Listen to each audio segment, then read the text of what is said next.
ikuti videonya ya sayang ya.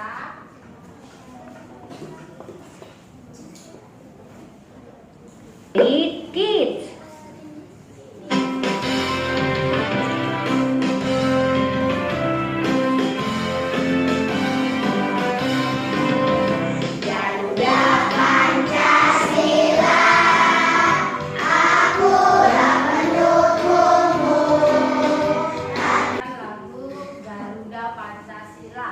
Garuda Pancasila itu adalah lambang negara kita. Negara kita itu negara apa? Indonesia. Indonesia, pinter. Nah, sekarang sebelum pelajaran hari ini dilanjutkan, Fani sudah belajar semalam? Sudah. Belajar apa? Tempat umum. Contohnya apa, Lisa? Pasar, pinter. Nah, sekarang dibuka bukunya, nak. Halaman 180.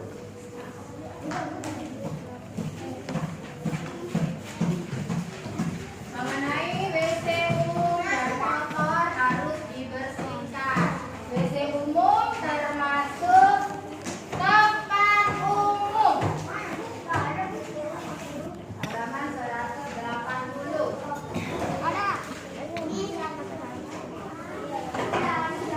Yang ada gambarnya tempat kotor. Sudah dibuka semua? Ferry dibaca yang kencang. WC umum yang kotor harus dibersihkan. WC umum yang kotor banyak penyebabnya. Hal ini terjadi karena banyak pengunjung yang tidak peduli lingkungan. Banyak yang membuang sampah sembarangan. Sampah yang dibuang dapat menyumbat saluran air. Air akan menjadi tergenang. WC umum yang tersumbat harus segera dibersihkan. Sampah yang menyumbat harus disingkirkan. Lantai dan saluran airnya harus dibersihkan agar lebih bersih dapat digunakan pembersih lantai dan sabun. Dengan demikian WC umum akan menjadi bersih dan wangi. Pengunjung menjadi nyaman karenanya. Pinter. Nah, sebelum dilanjutkan, ya kan, pelajaran kali ini mengenai tempat umum yang kotor. Nanti kalian dengan teman-temannya memecahkan sebuah masalah. Masalah yang pertama mengenai apa ciri-ciri tempat yang kotor.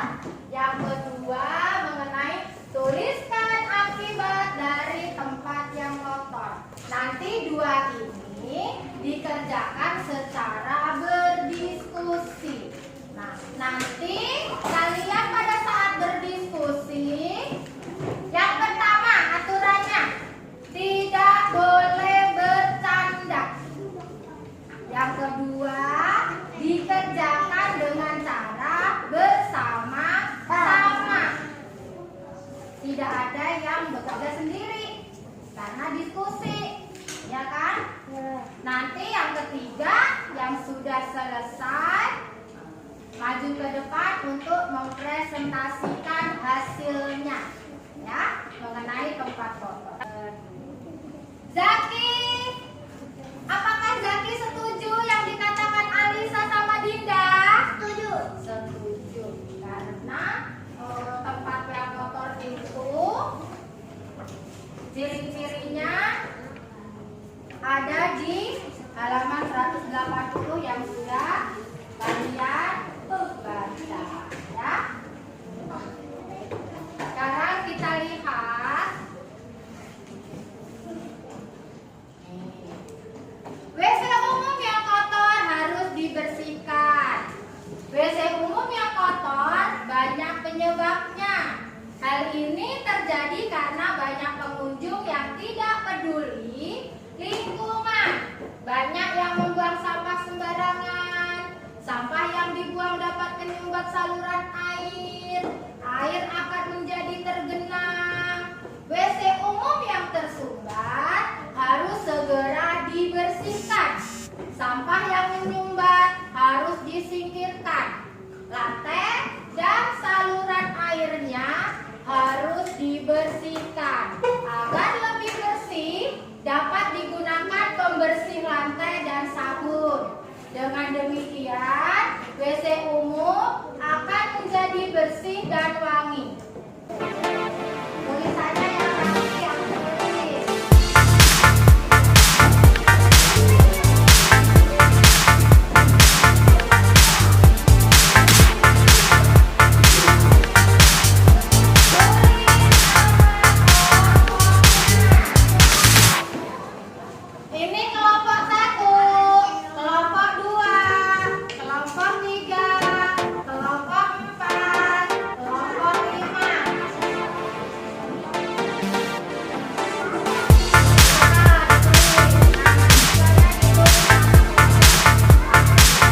Nih, contoh-contoh bangun ruang.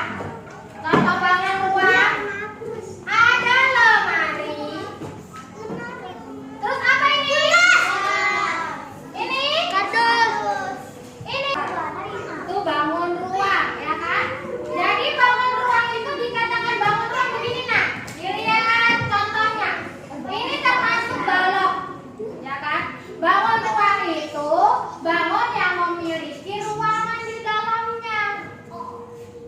Makanya dikatakan bangun ruang.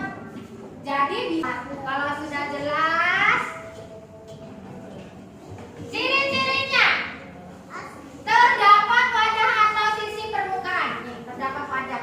Kalau dibuka bisa buat naruh nih. Contohnya nih, buat wajah. Kalian masih duduk dengan kelompoknya.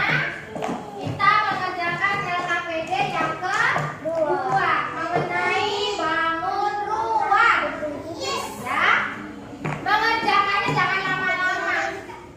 Ya, udah kasih waktu 5 menit. Nulis namanya yang cepat.